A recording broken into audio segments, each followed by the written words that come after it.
We kind of started off our business. Well, I kind of started my business first, and I guess the first thing I started with was the wheels. Like you actually went with me, and we went up to Reading?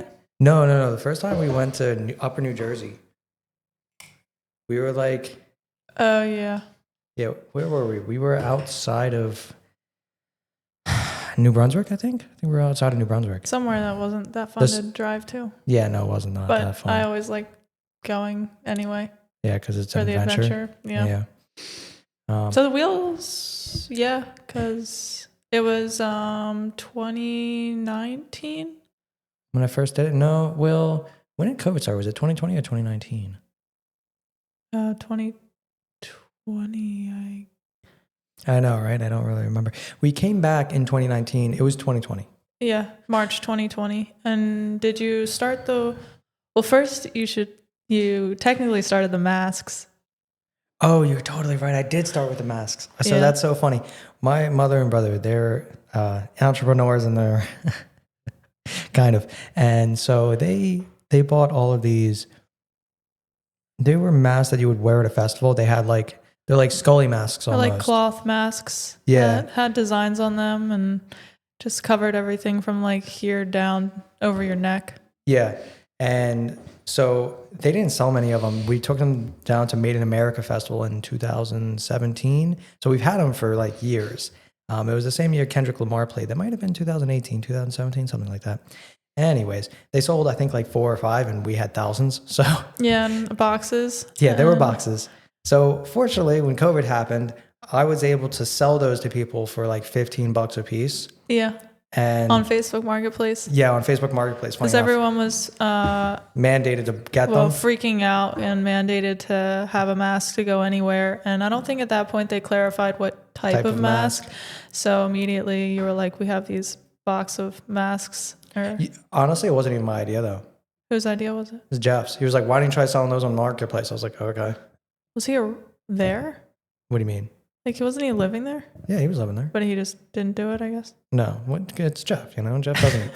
Jeff has great ideas. He doesn't implement any of them, you know? Sometimes he doesn't have great ideas either, though. But that's okay. You know, not everybody can. But he has good ideas, and you hopped on it, even though I guess they were his masks. Yeah, I did. I gave him money for them, but I didn't give my mother any. But he gave her some while she was. I thought you did eventually. Oh, well, I gave him extra money for her side of it because I was like, and he gave it to her while she was in prison. So, yeah. Anyways, I sold those and I ended up selling like all 1,000 of them in 2 weeks or something like that. I ended up having like 5 or 6 grand. And then after we sold those, my brother, he bought a set of wheels a while ago. Well, I think what ended the mask thing was that they started mandating specific masks. Yeah, well, not just that, but also there was other people that ended up selling them as well. So like competition actually happened. So, and then did you ever buy more to sell, or did you just sell what you had? I don't remember if I ever tried buying more. I think I did contact them to buy more, but you didn't. I just noticed that it was running out and less people were buying them. So that kind of ended there. And then the wheels started. You know what's so funny? I got accused of price gouging. How? Why? Because they said $15 was crazy. But the funny thing is they're called Gators. The masks are called Gators. They're from Florida. It's a company from Florida. And they have like the American flag and they're really cool actually. Yeah. They said $15 was price gouging. I was like, I don't even know if you can buy these from their website at $15. Like, I don't even think they realized that. And it was, you know. Who said people on Facebook? Yeah, I had a couple people. If anyone sells on Facebook Marketplace, you know that all that people say crazy stuff. So yeah, it doesn't really matter. But after that, my brother, he actually bought a set of BMW wheels for his car as a way of, well, his one set of wheels he needed to get fixed because they needed a weld. They needed to be welded. So he bought these other ones to use on his car for the time being. Where did he buy them from? Some random guy on Facebook Marketplace. I think he paid Facebook Marketplace. Yeah, he paid like $450 for them. Anyways, when he got his wheels fixed and he put his wheels back on his car, he sold those ones. Ended up selling them for $800. So he made $350 and it was all cash. So I was like, okay. And mind you, nobody had anything to do during COVID because you couldn't go anywhere anymore. Yeah. And people weren't going to work. So, and Facebook Marketplace is mostly cash transactions. And so Facebook Marketplace blew up during the pandemic. Oh no, it totally did. Yeah. It totally did. You were like hopping on that whole Facebook Marketplace Yeah. trend. So when we first drove up, the first set of wheels, I paid $350 for them, and I ended up selling them for $550 in 2 days. The only thing I did was clean them. Yeah. Took me about an hour and a half to clean them. In the really backyard. Good. Yeah, in the backyard, and sold them 2 days for $200 more. Yeah. And that kind of started that whole thing. Is every day after that, I was on Facebook Marketplace trying to find wheels a set about of wheels. 2-3 hours away. Well, sometimes they were closer. But Yeah, sometimes an hour, 20 minutes. Yeah. And we were just driving all over the place. I was just going with you. You were buying wheels. We were bringing them through the house into the backyard. It wasn't a house. It was an apartment. Through the apartment into the backyard. And just all out there in the backyard. Even Jeff, like, scrubbing and Jeff washing even got into it. wheels and all that. And then listing them up. You know what's so funny? I actually, just before, because I did that once and I sold the one pair of wheels. And then I had a job interview to be a bartender at El Barrio. And I did a night there, and that just didn't. Oh, I remember that. I have a picture of it. My back was killing me, everything else, and I was just like, I didn't even make $200 today. Why did I just I never went back. I was like, hey, I appreciate it, but thanks so much. And yeah, I forgot about that. And that whole summer, I made like $20,000 just flipping wheels. Yeah, and it wasn't even like a whole summer. It was like July, August, and then continued to do it till about November, I think. But after November, it just gets too cold. You can't work on wheels outside, really. And the paint from painting the wheels and everything was getting in your lungs. And and honestly, I think that probably caused some problems. But maybe it could have been. And you can't sand really or paint inside an enclosed space. So the wheels were pretty limited to just spring, summer, fall. What did you do? I'd started drop shipping. Oh yeah. I did two things. I bought a couple different products and tested them on Amazon. They were those "fuck Joe Biden" stickers. Yeah. Yeah. Those. I bought magnetic pens, and I bought some other toy. Vibrators. Oh my God, and vibrators. Yeah, I forgot about that. I sold like 100 of those. Miniature vibrators. Yeah, I sold like 100 miniature vibrators. The funny thing is, I got reviews and people sent me messages saying like, this thing only lasted like 5 minutes.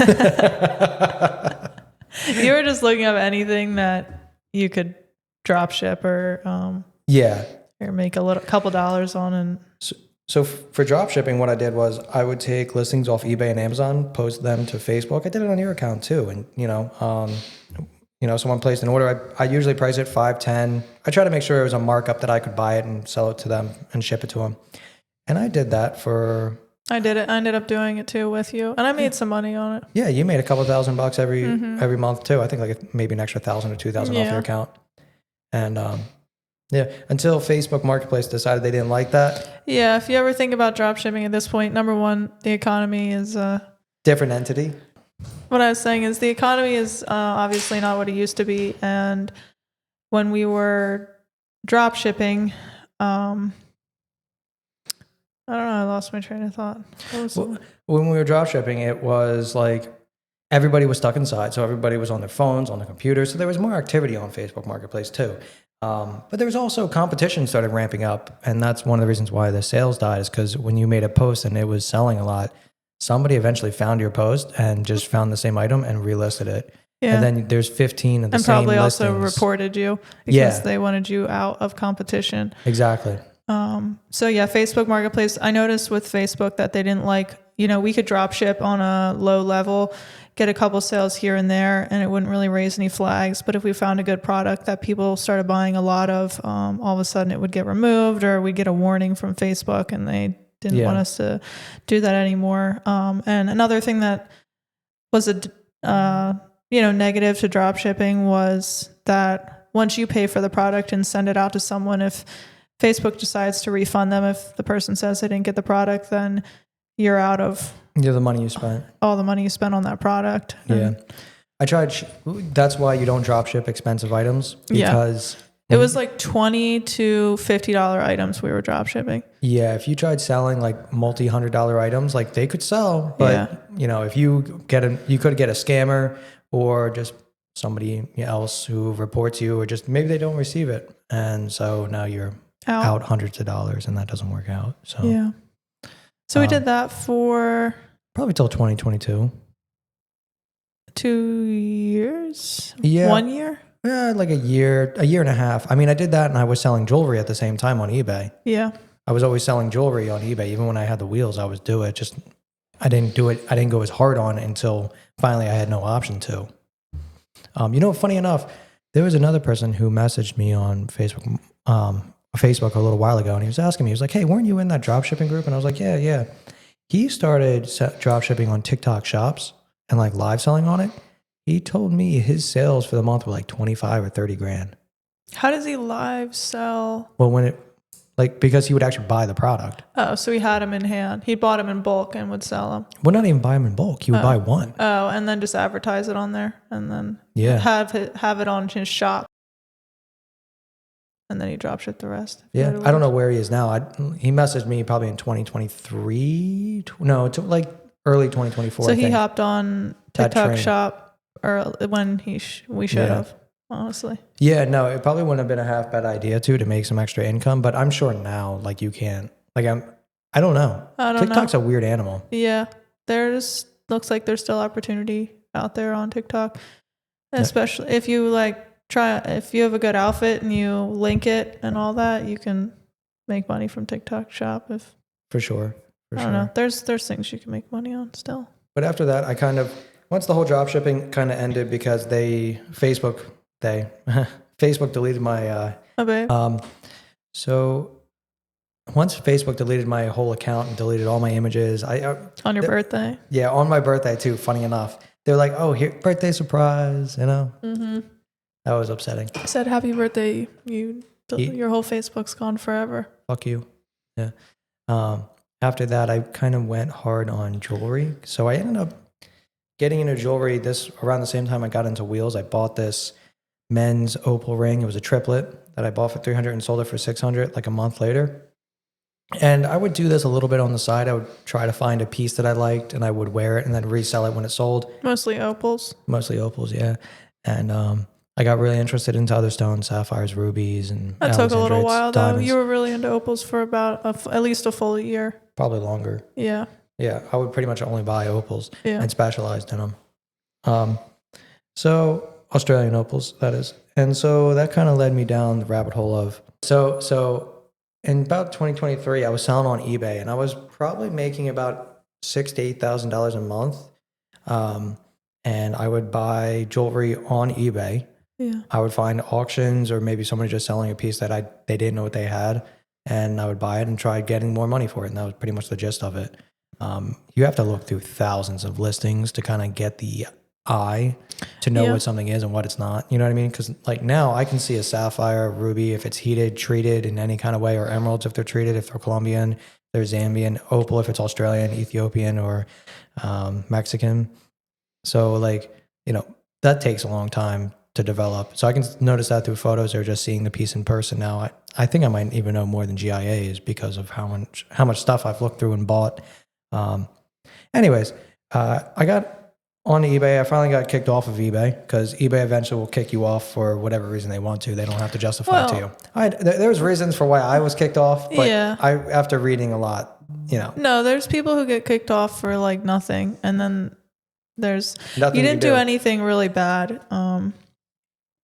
It was honestly dumb, but I don't even want to go over explaining that because but it wasn't that crazy, and you're not a huge rule follower, I'll just say that. And so it doesn't work when you have to follow the exact rules of these apps, because once you break the rule once on those and you're out.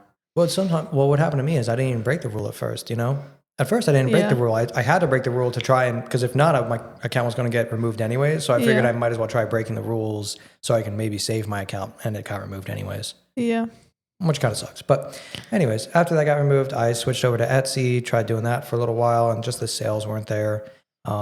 We found Morgan actually found Auction Ninja. Yeah, I And- started, before Oh, you were know selling what? on. We should actually go about your story because right now, when I lost my eBay account, is around the same time you started your business. Yeah. Well, so I was actually breeding bunnies. Oh yeah, And I was I working. forgot all about that. Yeah, it was still the pandemic technically, but I was bartending, and I was breeding bunnies and just in our apartment, and I was selling them for like 150 a piece. So it wasn't. I mean, I have them for 2 months, and there's like 6 in a litter. So it wasn't that much, money. It wasn't really for the money, but the money was a nice added bonus. It was a nice bonus, but the cute little bunnies, the nuggets. Yeah, we got to have really cute little baby bunnies for a while. And we had some friends because they just wanted to come around and hang out with the bunnies. Yeah, we don't have them anymore. But Those bunnies gave us clout. yeah. So I was doing that, and I was bartending, and I was also working part-time for an interior designer, helping her. And so it's kind of like 3 things I was taking care of. And then I was watching you do business for yourself. And I guess the bunnies were the first step into making money through my own communication with people, through my own efforts, not working for somebody else, but I was still working for 2 other people at the time. But then I saw you creating LLCs and create a website for your jewelry and do things where I was seeing you actually have your own business and make money from doing so. And I was always somebody who was... You were kind of raised to get a job. I was raised to get a job. I never even thought about having my own business. I didn't know where to start, who would trust me, what I would be doing for them. Really, any of it. It just wasn't even like a thought. It was just, who do I get a job, from, and where do I go? Right. But watching you and you talk about business all the time. Do you still hear something? I think it's just you moving. Okay. But anyway, I was watching and listening to you talk about business all the time, and you seem to have want me to kind of get involved or do my own business if possible. And I was also kind of lost at the time. I just graduated college and still didn't know what I was doing. I tricked you into getting your real estate license. And you convinced me to get my real estate license because you said you thought I would be a really good realtor. And you said if... you told me you would work on getting your real estate license if I did it at the same time. And then you worked on it and dropped off and left me to finish mine. But it worked out because I got my license. And then I started trying to sell real estate, but I was only 22, I think, or 23, 22. Yeah, and about that. Yeah. Wait, how long ago was that? That would have been, I think you got licensed in 2022, 2023? 2021, I think, December or something. Really? Was it that? Oh, wow. Or 2022. I think it was 2022. January of 2022, I think. That makes sense. Yeah. Okay. So I got my license and I started trying to get leads. But if anybody knows anything about real estate or being a realtor, it's that there's a billion realtors, and the saying is throw a rock, hit a realtor. And it's very true. Everyone's cousin, brother, sister, uncle is a realtor. So being as young as I was and new to being a realtor, anyone could Talk a little bit. I was trying to get a client listing. to either sell their house or to help them buy a house. Yeah. And I was having a hard time because nobody my age at the time was able to afford to buy a house.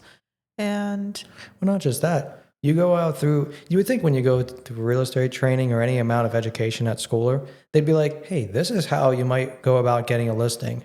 Nobody teaches you that, which is like the most important, like everything else you can figure out. Honestly, you don't even need to go to school. The hardest part about being a realtor is getting the leads. Yeah. Well, they tell you to cold call and, yeah, but like if everyone's cold calling, how does that? Yeah, I don't think cold call is a natural way. I'm somebody who, I'm not very salesy. I like things to happen pretty naturally for one reason or another. And the thought of calling people and doing something to them that I hate when people do to me was really not something I wanted to do. So I was really just having a hard time finding leads.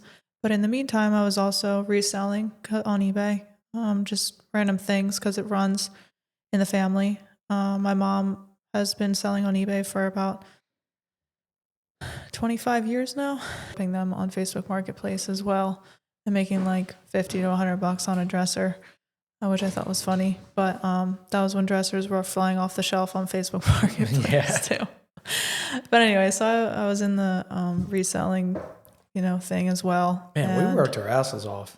Yeah, we did anything to make extra money. Yeah, and we didn't. Or money. We had like no friends. We still don't have any friends, honestly. No, I know. But after that, so I was having a hard time finding leads for real estate, but I was going to estate sales on the weekend to find things in people's houses to resell. And as I was there, I noticed people around me that were also there were asking the woman running the estate sale if the house was for sale, if it sold, how much it sold for. They seemed interested in the house. And I was thinking, I wonder if this is a way to get leads for real estate. So I started going to these estate sales with the intention of trying to figure out if the person running the sale was selling the house and seeing if I could be their realtor. I tried that not for too long, maybe a couple months, and I was having no luck. I remember I even went and bought some like mugs at this one garage sale and then sent them a letter in the mail because it was a personal, they were doing an estate sale because they were planning on moving. Yeah. And so I talked to them when I met them, but I was too scared to bring it up in person. So I just bought something and then sent them some letter in the mail and obviously never heard back.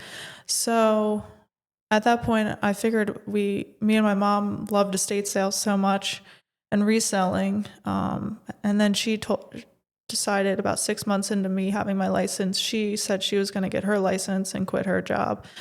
And then I said, well, why don't we start an estate sale company ourselves? Well, we both walked out of Hydrangea's estate sale and we were like, you need to start an estate sale company. Yeah, we walked out of an estate sale company that's pretty popular in an area.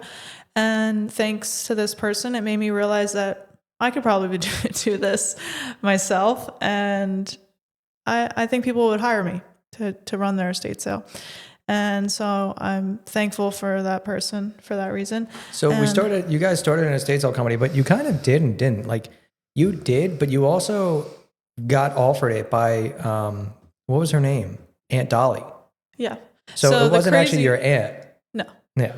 So the crazy, weird thing about the entire start of this was that we didn't start a company yet. We were just in my mom's like office at my parents' house and reselling stuff on her eBay and trying to still get real estate leads. But we had the thought of eventually maybe having our own estate sale company. We didn't do anything yet. And then if anyone knows the app Nextdoor, like Next Door Neighbor, I got a random call when I was in the office listing stuff with my mom from this woman, and she was like, "Hey, I saw that you have an estate sale company, and my aunt just passed away in Philly, and do you know if you could do an estate sale for her?" And I'm like, I had her on speaker and my mom was in the background and she was like, just say yes. And I was like, yeah, we can do that. We can come out, and just like wung it on the phone. And then we went out to meet with her, and then we had a great estate sale there. And that woman said that she found a post I made that I had a company on Next Door Neighbor, but I look back on my history of Next Door Neighbor and there was never a post. Yeah. And I have no idea. I have literally no idea what that was. But it was so crazy. And it was such a good estate sale because we've had estate sales since then and we've had better ones since then, but it was a really good one to start with. There's tons of mid-century modern stuff and designer furniture and jewelry and cool clothing too. Just, yeah, very cool, old, eclectic type of things. Perfect for the period because everyone loves mid-century stuff, and it was all mid-century. Yeah. And they had that American flag room. It was a cool house. So from there, the ball got rolling downhill, and I made you a website. Well, you made your first website, and then I You redid edited it Yeah. and changed it and helped us with that. Yeah. You helped me create a Google business profile for us, which is, if you have a business, that's very important to have. Especially a local service business, which is what yours is. You need a Google console. So then that ended up getting you in the door, and you started getting Real estate leads because you were in there, and usually it was people that passed away.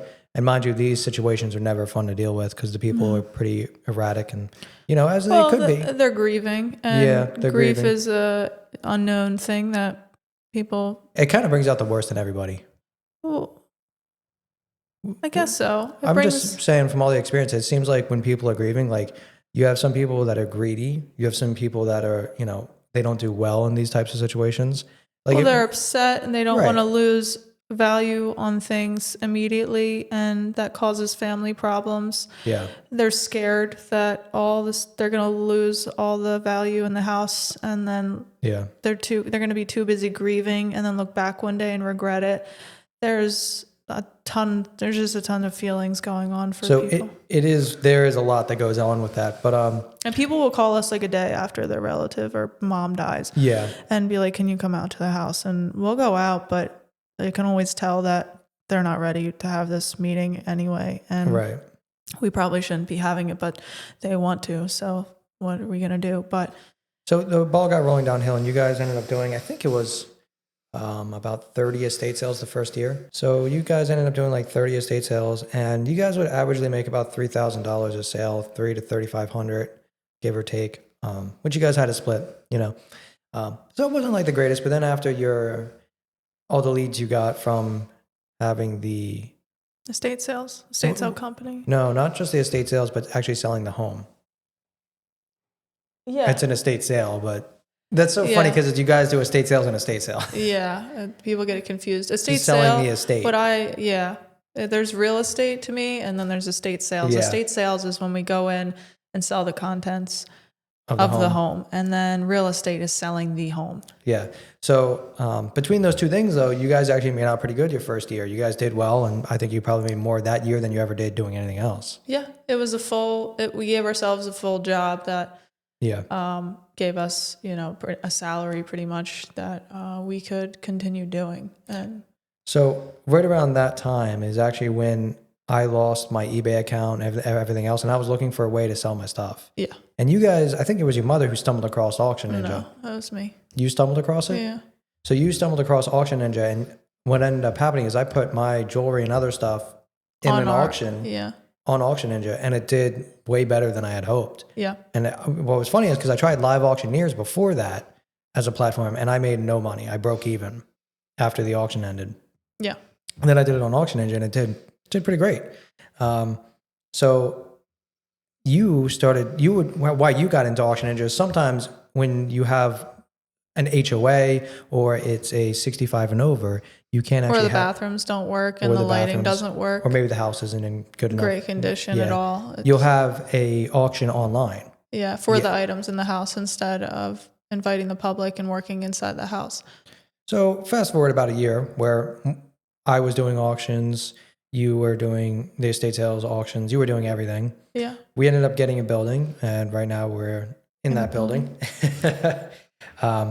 And we're not sure if we're going to be in this building. And it also looks like this business model doesn't work. Yeah. It's very tough to see everything because what I'm doing in my business, I'm getting squeezed out of the market because the things that I'm buying are going up in value.